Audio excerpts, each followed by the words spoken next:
Okay. That's wild, okay? But because your underlying energy is the Seven of Cups, underneath that you have the World. So this is definitely a change of not necessarily change, but this is about seeing past the smoke and mirrors. I think it's wonderful and lovely and fantasy and romantic. But what is underneath the surface? What is underneath that? Now, how you guys came into this, what brought you two together? I hate to say this, but it looks like some dishonesty came into this because what you guys have here is more information, or perhaps you guys have went into this kind of not really clearly understanding what was going on, just kind of taking the risk. But now the challenge is gaining more information. Now, I don't think any of you intentionally lied, but there's definitely some things that are definitely not as they seem, okay? Because the Seven of Swords and Seven of Cups together, that is a big red flag. And the fact of the matter is, I think some of you guys, either you watching or the other person here, they may have cloaked themselves to be a certain way when they don't want to be perceived as different. Maybe they kind of don't show their true self because they don't want to be seen as someone that can't be acknowledged. Now I'm going to read the affirmation for you because I think this really does tie into all together. And I don't think anyone was trying to be malicious with this. I think somebody just wanted it to be accepted. And I think that's why this love yourself love that you are different is coming out, because Seven of Cups, Seven of Swords, that's trying to hide something. But hide something in the matter of that it looks nice, okay? And acceptable and and approvable, if that makes sense. You have weaknesses. You have strengths and weaknesses. Both are worthy of love. Know them, honor them, and do not heed those who tell you that you must change in order to fulfill their expectations of you. You will never be who others expect you to be. You can only be the unique individual you are meant to be. Love that you are different, for it is your differences and loving those differences that make you truly beautiful. Okay, so that message is in there. Let's go ahead and get into it. Now, usually I read this side for my clients, and this, by the way, guys, if you want a reading like this personally for you, you can go on my Instant Go, and this is where it is. But you guys have it here. This is your side here, and this is usually the other person. But you guys are allowed to definitely read this side as yourself if this side does not resonate with you, right? And if overall, remember, please, if it does, none of this resonates, it may not be your story, okay? But the mentality that you're going into, or the other person, is the Three of Cups. So somebody's definitely seeing this as a friendship, not necessarily seeing this as a relationship. For some, this is a reunion, you're getting back together. This is a this is a relationship for you. But I see this as someone taking a really platonic step, being around friends, being around family. This is a close-knit group, but this is not as intimate as a Two of Cups. So I do feel like this is more of like a friendly kind of get-together, a celebration, or something that involves, just lighthearted energy, nothing really serious. And the other person has the Two of Pentacles. So they're taking a look at what they're just, what work needs to be put in. They're juggling situations. They're kind of in a situation of juggling things. And I think they're also distracting themselves with how they really feel, because perhaps they already know what you've already proposed to them that they obviously do not want. Because the Nine of Swords here doesn't necessarily look like it's true depression and anxiety and stress. It could be all those things, but I feel like this is ultimately the worst thing that could ever happen to them. Their worst nightmares come true. Right? But the Nine of Swords is the opposite of that. Nine of Swords, yes, this person has a nightmare, but it hasn't even come true yet. He hasn't even left the bed.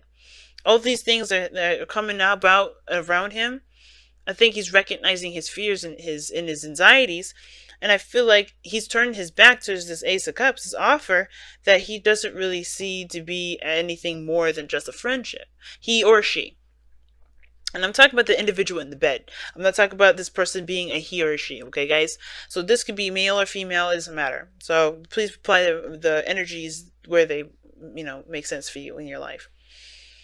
But this person's back is turned towards this Ace of Pentacles, perhaps because they're anxious, they're nervous. There's something that's going on with them that doesn't scream depression, but they're definitely losing a lot of sleep, because I feel like, they don't want to be seen.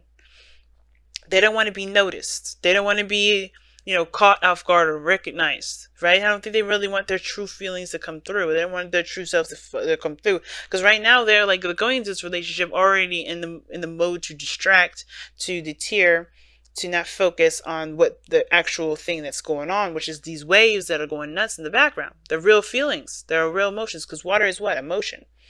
It's a feeling. It's everything that we've got that is abstract. That's, water. And it feels like this person is going into it distracted, but they're showing that they're stressed out. They're like, no, I'm just focusing on work. Yeah, work is stressing me out, all this and stuff. But they may actually be stressed out because they know that this stuff that they've been hiding, or they've been trying to push away, is becoming to bubble over in the surface. They can't keep it together anymore. Now, this person's offering something real. This person's offering something that's tangible, something that, that may take time to grow and take time to truly build. It's something that maybe is an offer of friendship. It could be that this person's offering some sort of slow beginning. And I feel like the reason why this person's so stressed out is because, they know this person wants to settle down. I think this person sees this as a friend or someone that they feel really close with. Nothing really romantic yet, but I think they are taking the option, right? This person here, maybe you, right? Extended an offer to somebody, right? With the offer of like, hey, let's take it slow first. I really want to get to know you. And this person's like, oh shit, this person's not going to like me. Because the more time goes on, the more my stuff is going to come through. I can't hide that forever. Because look at where this intention is. The Six of Swords. They want success. They want to be proud of. They want to be seen as, something special. And yet, the card of success is also the card for exposure. It's also the card for recognition. I think this person wants to be recognized and to be appreciated. But they don't even appreciate themselves. Because why are they so stressed out about this path, right? Why are they so stressed out about the truth? What are they so stressed out about, period? I feel like it has to do with the challenge that you both are facing, which is being honest and getting more information and getting the clear picture of what's going on. Because the little pieces here and there, it could turn someone off. But you're coming with this, I feel like you're being more open. You know what you want. You know what you're going into this with, if this is you. And you're more emotionally open to the possibilities of interacting with someone different. You know what you want to feel. That's the biggest thing. You know what you want as far as what you want to feel from someone. You don't care about looks. Because usually the Queen of Cups doesn't care about looks. Queen of Cups doesn't care about looks. Queen of Cups doesn't care about how many cars you have. Queen of Cups doesn't care about the material. There's nothing material about this queen. She does in her cup exactly what kind of liquid is in it. What kind of flavor she wants to feel today. Show what kind of flavor she wants to feel in her love life. And I feel like the reason why this person is even taking someone that's intimate with them in regards to being a close friend or being someone close to them, period, in their inner circle, is because they could trust this. But they have to build trust. And they're willing to because they're open. This person's open. I feel like this is you. You're open. And I feel like this is you taking a risk. This is what brought you together. But this person came and taking a risk too. But they may not be honest with themselves about who they truly are. What kind of actual person they are. And that's what's stressing them out because they see the real stuff and they're turning their back to it. Or they may not see that this offer is about growth and building together, and they don't know if they can handle it. Just for the sakes of what's going on, I'm going to pull. Why is the Nine of Swords what this person is showing? Why is this person showing to be so stressed out? And even detached as well. Not detached, but maybe even distanced. Because this person's turned back. So that means that they're not really communicating with you. They're not really interacting. I think this person is acting distracted, but they're like, they're trying to figure out whether or not it's worth it or not to continue to go through. This could be a risk taking for them, right? This is them taking a risk. And they want to make the right decision, which is why they probably haven't necessarily said, yeah, let's go ahead and do this. Because their back is turned and worrying about something else. So it may not be that this person's trying to hide who they truly are. It could be the same thing that you're doing. You're taking a risk, but they're a little bit more afraid of it. But why is the Nine of Swords? Yeah, okay. The potential future. That's why they're freaking out. The potential future. Together. Between you and them. Why? Why? Wow. Why? And this is the cards you get. Eight of Swords. They don't know what to do.